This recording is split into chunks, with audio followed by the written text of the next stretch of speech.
The following story is based on real events from my point of view.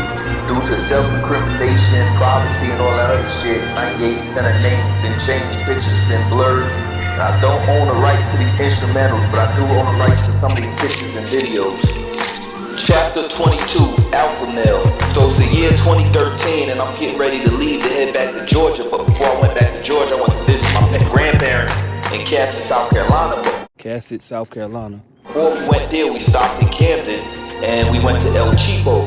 El Cheapo's the hood gas station where I used to get my weed baggies from. The two Indian dudes that used to work there, Hollywood and Gino, those were my homies. And they both said they was used to live in Astoria too, and y'all know I'm from Astoria, so that's why we was cool with each other. But yeah, I had to leave South Carolina because shit started getting crazy. This nigga Freak was going to Benedict College, and his roommate was gay. And when I say gay, I mean super gay, like dude from Soul Plane.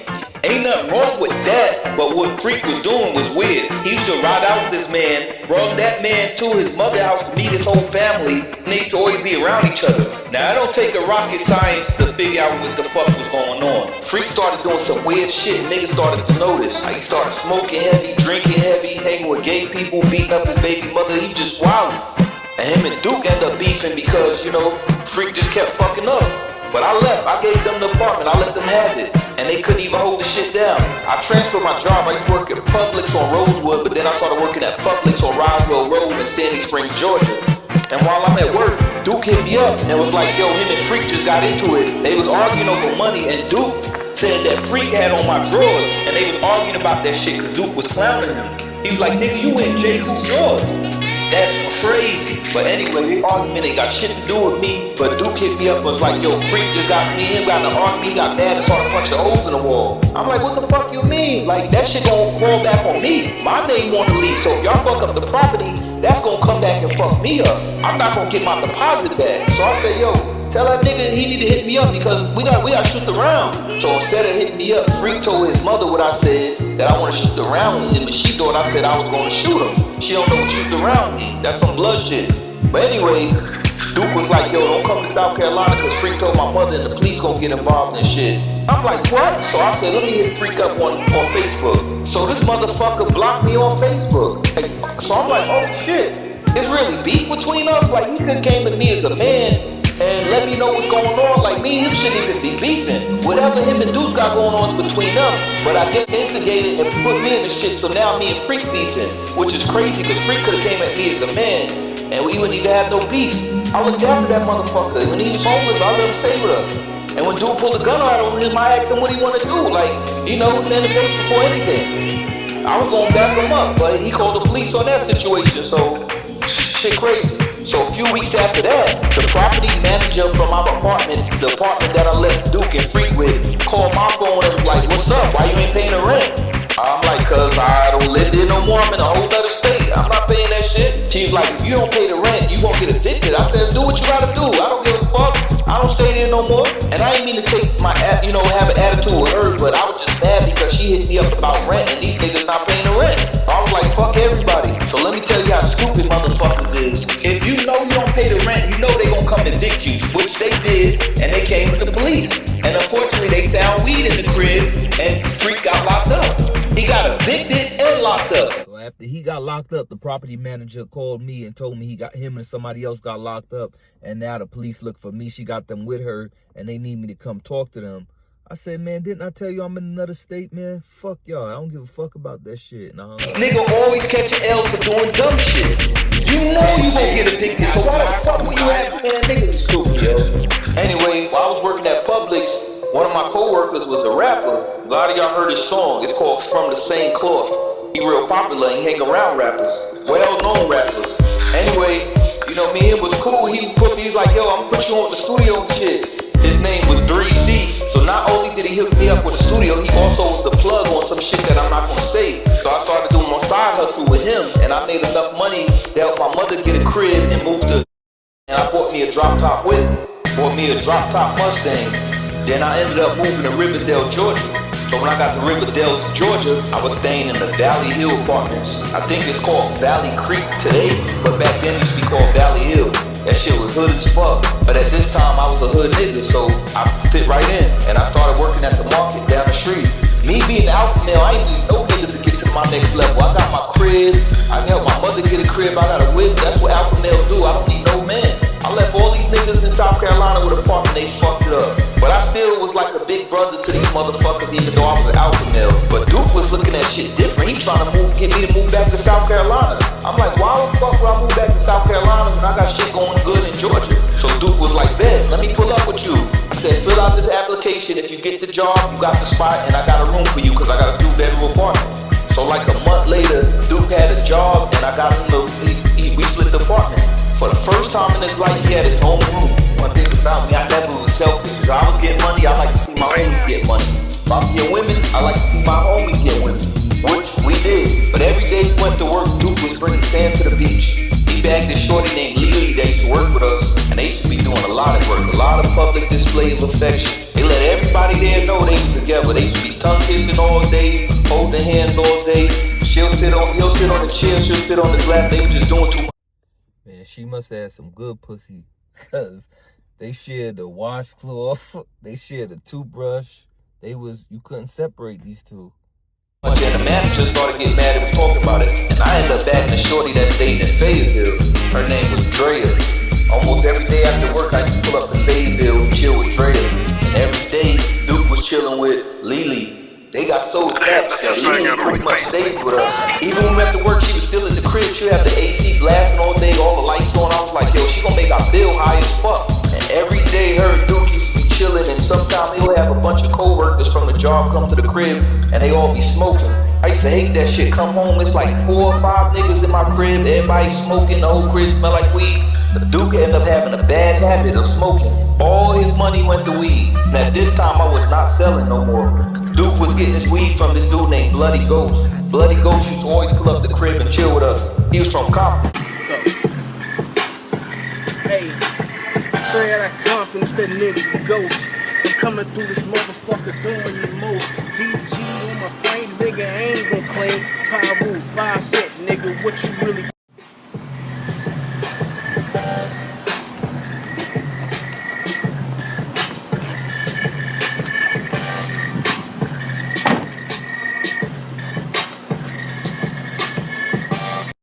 One night I had this chick catfish me. Her name was Queenie. She did not look nothing like her picture that she had online. Anyway, I told her to come through. When she came through, I was like, oh hell nah, this more Duke speed. He was skinny and dark skin, and you know, he light skin like dark skin, and most of the shorties I have was light skin, including Drea. Or Drea was more like an almond color. But anyway, I wasn't really feeling shorty, and I guess she wasn't feeling me because she seen Duke.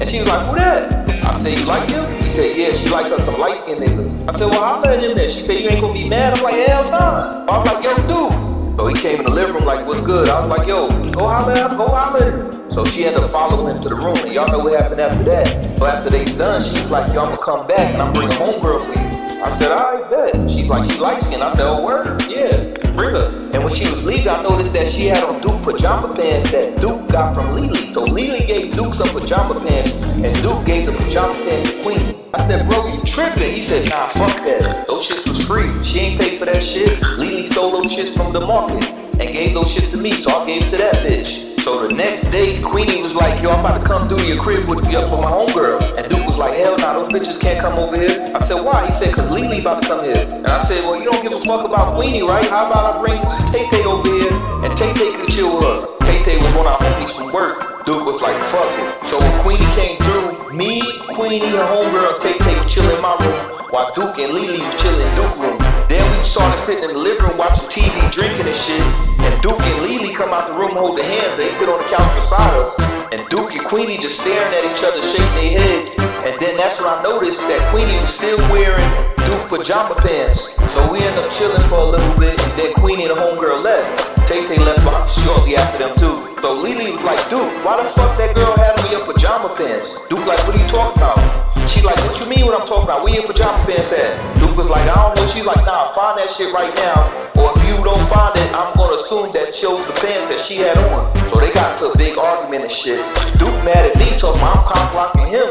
How am I cock blocking when Queenie was my company the first time she came over and the second time? You just happened to fuck her. Niggas ain't worried about what y'all got going on. Y'all came out there to the living room, chill with us. Y'all wanted to be nosy, y'all could have stayed in the room.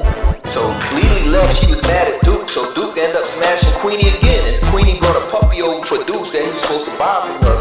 Duke used to always be chilling with Lily and Bloody Ghost, and they used to leave the puppy at the crib, and the puppy was just shitting and pissing everywhere. And I told Duke, yo, if you gonna be leaving, you gotta bring the puppy with you. And he refused to, so I took that puppy to the gas station and gave it to somebody free. And now Queenie beefing because she was like, Duke was supposed to pay her for that puppy. And I was like, well, you ain't pick it up, he ain't pay you. I had to get rid of that motherfucker. So while Duke and Queenie beefing, Duke and Lily, they still going at it like on some good shit, like they made up and now they got the cup. And once again, Lily at our crib with the power on, with the AC on, and I'm telling Duke like, yo, she been at our crib for too fucking long with the AC on for like 3 weeks and all the lights on. He said the light bill won't be over $500. He said, no, it's not. I said, yes, it is, nigga. It gotta be. He said, no, it ain't. And I'm like, bro, it is. I'm not paying that shit. He said, look, man, if it's over $500, then I'll pay. I said, bet. So a few days later, when I went to get the mail, guess what? The light bill was $505 fucking dollars. So I told Duke, what we gonna do? Cause I ain't paying this shit. He told me I ain't paying it either. I'm like, what the fuck you mean you ain't paying it? He's like, I ain't paying that. I said, so what we about to do? He said, you know what, fuck it, here. And he ended up giving me the money for the light bill. Then every day after that, he started acting funny. We both worked the same job in the same position, the same days, at the same time. But every time it was time to go to work, he'll just be getting up to go in the shower. So I used to be like, bro, I'll meet you at the job. I can't wait for you because I'm not going to be late because you want to be late. He used to always call out to chill with Lily and smoke with Lily and a bunch of niggas, and he was just fucking up. So me being alpha male, while they doing their thing, I did my own thing. And one day my car was acting up, so I had to walk to work. And I had to walk back home, and as I'm walking home, I see Duke, Lily, Bloody Ghost, and a bunch of niggas in the car. They rode right past me. That's fucked up, because they rode right past me and they going to my fucking crib. So when I get home, everybody in the crib smoking. I didn't say nothing to nobody. And the next day, me and Duke got an argument because he talked about how he a Mac and shit. Talking about if it wasn't for Lily, we would have dishes, we would have this, we would have that. Said first off, she stole all that shit that she gave me. Second, I don't depend on no female. I don't need a female. You do. So I get females to buy me shit. I said that's nothing to brag about. You should be able to do shit on your own. That's the difference between us. You depend on people. I'm an alpha male. I do everything myself. Only person I depend on is me. And there was a lot of animosity going on. And it was time to pay rent. You know what this nigga did? He left. Ain't give me no money, just did. Went to go stay with him, Lily, Bloody Ghost, and Bloody Ghost's girlfriend. They all had a crib together. So now I'm holding down this 2-bedroom apartment on my own. And around this time, me and Dre are kind of beefing. So we kind of was separated. Dre was wild. You know, she reminded me of Craig's girlfriend from Friday. She had the look, she had the braids, little shorts, all that shit, yo, word. But she went out of town with her family, out of state, to where her ex was at. And she didn't make no contact with me. How you gonna be my girl and I can't get in touch with you? And especially when you go to a whole nother state where your ex live, I already don't really trust people. So, you know, if I don't trust you, I can't be with you and I can't trust you. So we separated for a little bit. And I met this shorty named Whitney on the internet. And when I pulled up on her, you know, she was like, you could chill with me tonight, but I ain't trying to fuck on the first night. I'm like, man, I drove all the way up here, man. What up, man? And it's late. He's like, yeah, but I got my kids here. I ain't trying to fuck nobody in this crib, whatever. I was like, man, if you want to talk, we can talk on the phone. Like, I ain't had to drive all the way up here for us just to talk, man. So I was about to leave, and she's like, all right, come on. I'm like, damn, she giving up that easy? So, y'all know me, I ended up getting it in with her. And after I was done, I threw the rug on the floor, and then I went in the bathroom, go piss. She was like, don't turn the lights on. I was like, why? And I hit the light switch. Man, when I say it was roaches everywhere, they was everywhere. I see baby roaches, big roaches, pregnant roaches with the egg sac hanging out their ass. Oh, granddaddy roaches, all kind of fucking roaches. I said, oh, hell nah. And I went to go pick the rubber up to throw it in her toilet. How the rubber was covered with roaches. They was eating sperm. That shit was disgusting. That shit made me just shake like, that shit was disgusting. I was like, oh yeah, I gotta get the fuck up out of here. This is the last time I'ma chill with her. But then the next day she called me talking about she just got a note on her door saying she about to get addicted. She ain't got nowhere to go. She ain't got no family. And I was like, well, what you want me to do? He was like, can I come stay with you? I'm like, you ain't gonna bring you none of that stuff from your house to my house. Like, all I need is my clothes and my TV. I was thinking in my head, hell nah, cause all those fucking roaches, but then I was thinking about her 2 kids, and I was like, damn. So as I'm hesitating and thinking about letting her move in, she said, I'll give you $900 right now if you let me move in. And that sounds perfect to me, cause Duke ain't paid his part of the rent, so I said, fuck it, come on and move with me. So not only did Duke end up moving out, he ended up losing his job. This man 3 jobs and he got fired from all 3 of them. Dude, so I knew I wasn't getting no money from him. Let us have it. make him lose his job because he was called out for smoke and had bad attendance. So I took the 900 from Shorty and she moved with me. And now this shit is wild because I told her, look, if you move with me, we roommates. We not a couple, we roommates. I'm doing this to help you and your kids so y'all won't be on the streets. He said, I understand. But when I used to get off work, I used to still chill with Drea. And she was like, why you coming home late? Who you chilling with? I said, don't question me in my crib. We roommates, we not a couple. She was like, my bad, you right. Focus on, getting to the next step. Focus on, saving money so y'all can move out. She was too focused on me. Got her priorities all fucked up. So while all this going on, Duke ended up staying with Bloody Ghost for like a month and then left when it was time to pay rent. So Bloody Ghost hit me up like, yo, I'm gonna fuck that nigga up. So Duke ended up going back to South Carolina to stay with his baby mother and his kid, which he should have been did. He should have never came to Georgia. He should have just stayed there. Should have been an alpha male and provided for his family instead of coming out here to turn up with me and party. Everybody got their priorities fucked up. Anyway, while all this shit going on, I get a phone call. Rel is fresh out of jail. He just hit me up, and at this time, Rel's name was fresh out of jail. Rel, because he was always in and out of jail. Rel hit me up like, man, I got some shit in South Carolina. What's good? I like, what you mean? He's like, let me pull up to the A. Come stay with you for a little bit. I'm like, shit, you family, nigga. You already know what's up, man. I said, shit, come on to the A. Rel was like, bet, I'm on the way. I was telling him to wait, but Rel said he gotta leave immediately. So I said, if you ain't got no other choice, man, come on.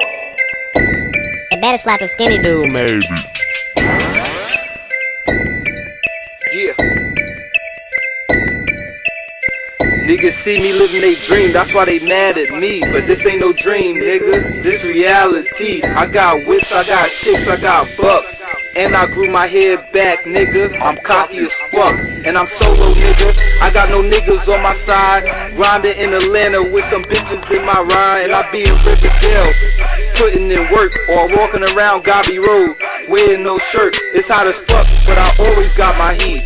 Always in the street, strapped like baby car seats. I got my hands on my gun. A nigga stay strapped like a pair of new ones. Y'all see me ballin', y'all see me grinding, y'all see me rollin', y'all see me shining, and I got proof, nigga, so fuck the haters. If money talks, then my wallet is a translator. I got the Mustang, nigga, I'm never busted. The only Mustang you got is a yellow spot from eating mustard. Y'all niggas be flexing, you ain't got no cars. The only Mustang you ever had is between your arms. But every year, I'm in a new ass whip, ride around the hood on that money mix shit. Shout out to all my bloods, shout out to all my crips. Ain't no crip, but every time I lift my shirt, all you see is a 6. 2013, we in here. My money stays in rolls like big worms here. But y'all niggas dirty like some clothes in a hamper. And I stay on new shit like an ass in a pamper. I never fuck around, and the roof of my whip disappointed. I always let him down. Nigga, I keep it 100. I'm ballin', bitch. A nigga stay stuntin', and I ain't even on the court, but all I do is ball. And my career on training wheels, nigga. I ain't never falling off, and like the water, I got it all on lock. And I stay on top of shit like a cat in a litter box, nigga. Yo, if it's so, then it's so. Forget you because how the odds are looking, fool. It's either him or Street Empire. We legendary.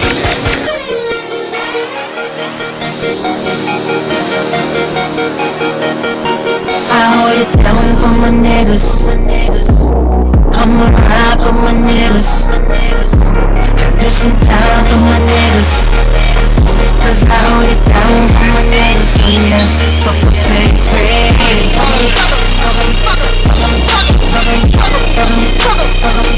Fuck a pay free.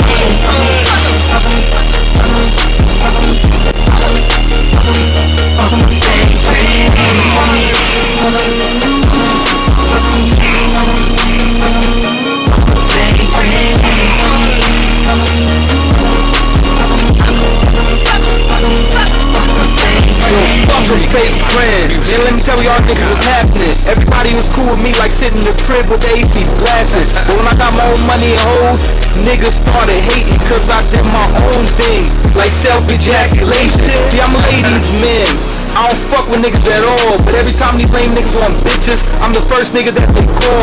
Without me, these niggas can't get no money. They can't even get a bitch.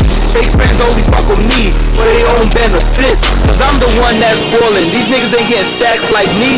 That's why like scoliosis, all those niggas turn their back on me. But once you betray me, there be no negotiation for truth. Nigga, I would kill my own niggas like Tupac and Juice. I hold it down for my niggas. I'ma ride for my niggas.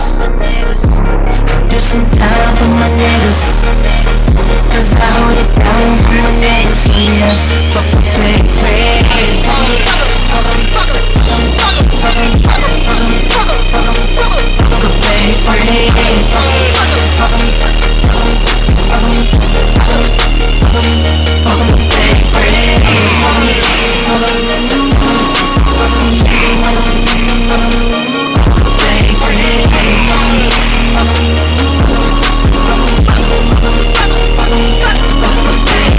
Fuck these niggas. All these niggas is fake friends. Everybody that's around me is fake. I feel like I'm in a whack museum. But the niggas that do associate with me is getting stacks with me. That's why I don't consider them friends. I consider those niggas family. The fake friends only fuck with me because of my fame. That's why I like the end of my braids. All they wanna do is hang. That's lame, that's dick riding, or whatever you call it. All they wanna do is hang, like a dick over a toilet. All these niggas is broke, and they ain't bringing shit to the table. They just trying to get everything free like illegal cable. But shout outs to NSH, and everybody that's cool with me. Shout outs to Solo, shout outs to Darius, and shout outs to T3. That's it, I can't even give a shout out to nobody else. Cause when I was locked up, I realized that I was by myself. Nobody answered their phones when I was in the pen. So the moral of the story is, fuck a fake friend.